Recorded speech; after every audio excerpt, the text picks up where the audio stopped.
Buenos días, mi nombre es Gamaliel Pérez Álvarez. Yo les mostraré, yo y mi equipo, el proyecto que hicimos, que es un video donde recopilamos toda la información y los datos que realizamos a través de este periodo. Espero y sea de su agrado. Presten mucha atención. Gracias. Soy Quetzali Gómez, hoy les estaré hablando sobre las células procariotas y eucariotas y les hablaré sobre los seis tipos que hay de células procariotas. La célula procariota es un organismo unicelular sin núcleo, es decir, cuyo material genético se encuentra disperso en el citoplasma, reunido en una zona denominada nucleoide. Por el contrario, las células que sí tienen un núcleo diferenciado citoplasma se llaman eucariotas, es decir, que aquellas cuyo ADN se encuentra dentro de un compartimento separado del resto de la célula. La estructura celular procariota básica tiene los siguientes componentes, que son su membrana plásmica, pared celular, excepto los micoplasmas o termoplasmatos, el citoplasma, el nucleoide, ribosomas y compartimentos de procariotas. Se han identificado compartimentos que parecen tener el propósito de resguardar o llevar a cabo ciertos tipos de tareas especializadas. Algunos de ellos son los cloroplasmas. La nutrición puede ser autótrofa o heterótrofa. En cuanto al metabolismo de los organismos, puede ser anaerobios, estricto o aerobios. La quimiosintesis es una conversión biológica de convertir moléculas de carbono en nutrientes en materia orgánica usando la oxidación y sin el empleo de luz solar, a diferencia de la fotosíntesis. La fotosíntesis es la base de la vida actual en la Tierra. Consiste en una serie de procesos mediante las cuales las plantas y algas y algunas bacterias captan o utilizar energía de la luz. Bueno, finalizamos con los 4 tipos de células procariotas, que es coco, vibrio, espirilos y bacilos.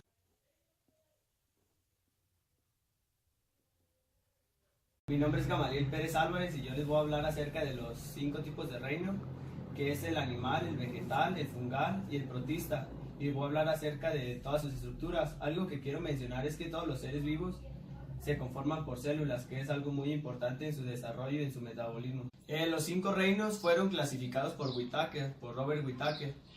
Fue un importante ecólogo de los Estados Unidos, que él se centró en el área de análisis de comunidades vegetales y fue la primera persona en poder clasificar los 5 reinos, pero por teoría de Darwin.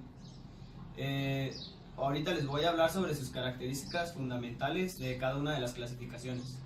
La teoría celular es una parte fundamental de la biología que explica la constitución de los seres vivos que sobrepasa las células. Ahorita les voy a hablar acerca de los 5 tipos de reino y en qué consiste cada uno y por qué seres vivos son los que los conforman. Les voy a hablar acerca de las características de los 5 tipos de reino y los voy a describir cada uno. El primero es el reino Monera, que es el que incluye los organismos procariotas unicelulares. La mayoría se alimenta a través de la absorción, pero algunos realizan fotosíntesis, como las cianobacterias.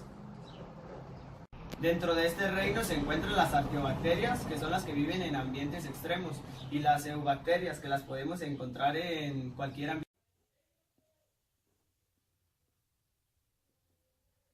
El reino protista es el reino que incluye los organismos eucariotes unicelulares y algunos organismos multicelulares simples. Existen 3 subreinos principales de protista. Unos son las algas, los protozoos, los hongos protistas y otros hongos más que entran dentro de esta clasificación. Clasificación de los seres vivos según su nivel de organización celular. Encontramos organismos procariotas, eucariotas unicelulares y eucariotas pluricelulares. Los procariotas son organismos unicelulares que nomás se encuentran formados por un solo núcleo en su interior y su material genético se encuentra flotando en el alrededor del interior de la célula. Los organismos eucariotes son los que son unicelulares, que se encuentran formados por muchas células y su estructura se encuentra denominada en el núcleo dentro de la célula o de las células. Los seres vivos que se encuentran en el reino protista son como las algas, los protozoos, la clamidia, serpulina, vibrio, bulgíficos, bifidobacterias, escherichia y el coli. El reino fungi es un grupo de organismos eucariotas en los que se encuentran los mojos, las levaduras y los organismos productores de setas. Estos se clasifican en un reino distinto al de las plantas y animales. En su ecología, los hongos se pueden clasificar en 4 grupos: los saprofítos, los liquenizados, micorrizógenos y parásitos. El reino plantae o reino vegetal es aquel grupo de seres vivos a los que comúnmente se le conoce como plantas o vegetales. Por lo general, estas se dividen según sus biotipos y reciben su clasificación según su forma. Son organismos eucariotas multicelulares que trabajan por medio de la fotosíntesis y son descendientes de las algas verdes. El reino Animalia es el reino de los animales. Es el que constituye un amplio grupo de organismos que son eucariotas, heterótrofos, pluricelulares y tisulares. Se caracterizan por su amplia capacidad de movimiento y por no tener un cloroplasto. En sí, esto es el reino que corresponde a los animales. Cuentan con organización celular eucariota y pluricelular, tienen nutrición heterótrofa y su metabolismo es aerobio. Su reproducción en especial, que se reproducen sexualmente.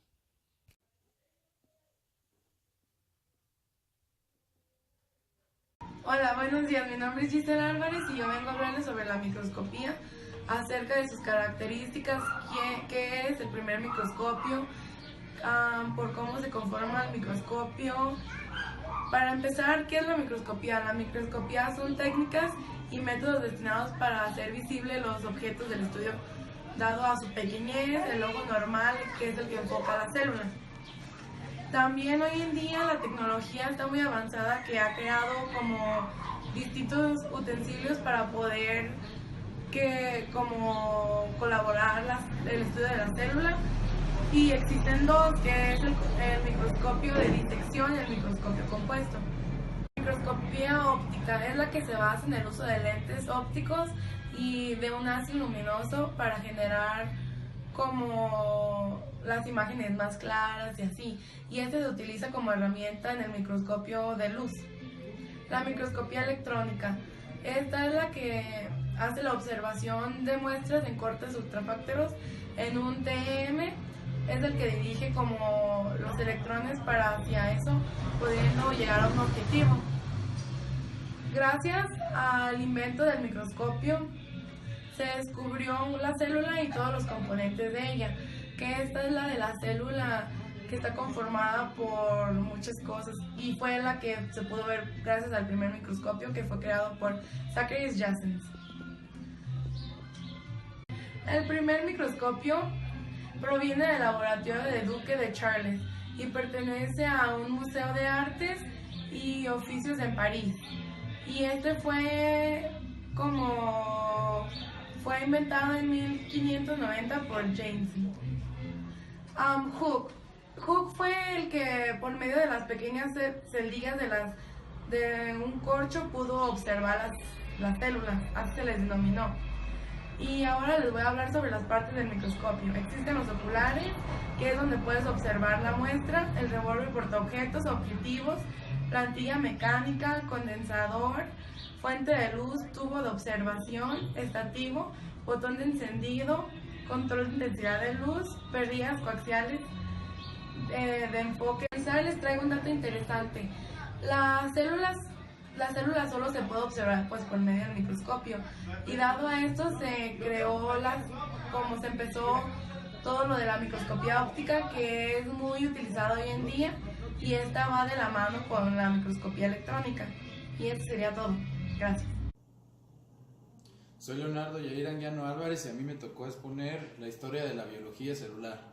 Desde el siglo XVII, con el invento del microscopio, fue posible aumentar la imagen de materiales vivientes, lo que permitió establecer las bases de la biología celular, disciplina moderna que apoya en bioquímicas, genética, fisiología y entre otras más.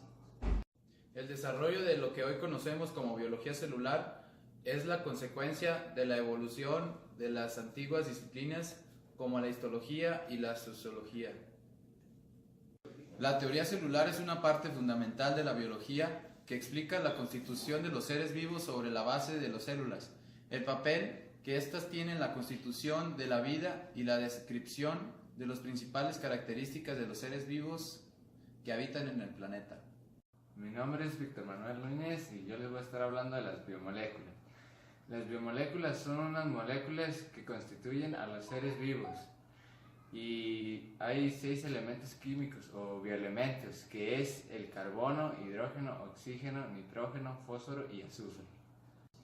Estos 6 elementos, sus principales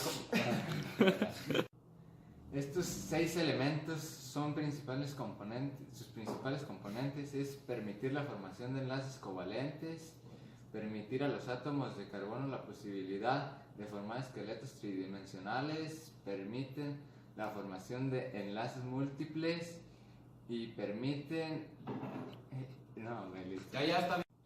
la posibilidad de que con pocos elementos se den una enorme variedad de grupos funcionales.